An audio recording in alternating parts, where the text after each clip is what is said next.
बोले अब विवाह नहीं होता है। कारण है ये, कारण क्या है? बोले अब विवाह नहीं होता है, क्या होता है? अब बोले क्रय और विक्रय होता है। हमारे बेटे को हमने एसटीएम बनाने में 50 लाख खर्च किए हैं और ब्याज लगाकर 1 करोड़ हुआ, और शादी में जो है गहने बनवाने के उसके 50 लाख, 1.5 करोड़ हो तो विवाह कर लो। महाराज जो 1.5 करोड़ लेकर के बहू आएगी वो तुम्हारे घर में झाड़ू नहीं लगाएगी, झाड़ू लगवाएगी और लगाना पड़ेगा। राजी राजी नहीं, गैर राजी आपको झाड़ू लगानी पड़ेगी, उसको बिस्तर पे चाय देनी पड़ेगी,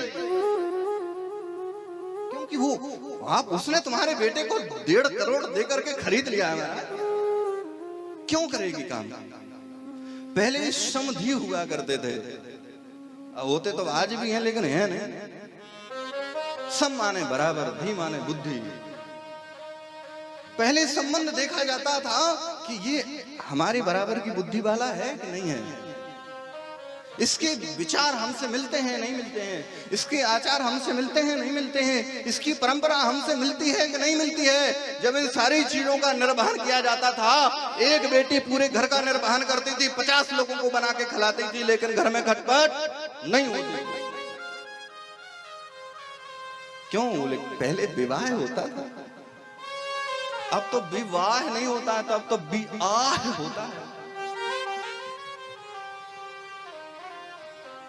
महाराज इसलिए ये एक कारण है, कथा वही है महाराज, अनादिकाल से चली आ रही है, और वही है विषय प्रतिपाद्य जो होता है उस पर ध्यान दिया जाता है कि हम कहां से बिगड़ रहे हैं।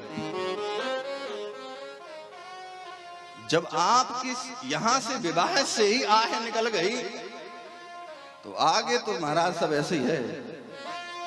कन्या विक्रय, बोले लोभ के कारण कन्याओं का जब से क्रय विक्रय होने लगा, बोले तब से बोले दंपति नाम चकल कनम, पति पत्नी में विवाद होने लगा।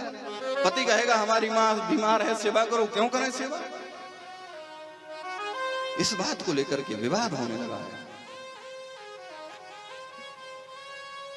इसीलिए महाराज हम तो इस विषय पे केवल इतना ही कहना चाहेंगे कि अगर आपने अपने बेटे को एसटीएम बनाया है तो वो अपना गौरव को, अपने आप को गौरवान्वित करने के लिए बनाया है, किसी बेटी के बाप को प्रभावित करने के लिए नहीं, किसी बेटी के पिता से उसका खर्च लेने के लिए नहीं।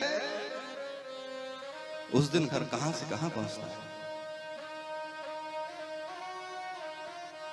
जब आप किसी के ऊपर कृपा करके उस पर उसका आदर सम्मान करके उसको घर में लाएंगे तो वो प्रसन्न होकर के आती है, इसलिए उसको गृह लक्ष्मी कहा जाता है। कहेंगे प्रेम से जो लड़की वाला दे दे उसको बढ़िया तरीके से स्वीकार करें, और जितना धन आपके पास में आना है, जितना गौरव आपको मिलना है वो निश्चित मिलेगा, कोई रोक नहीं सकता है।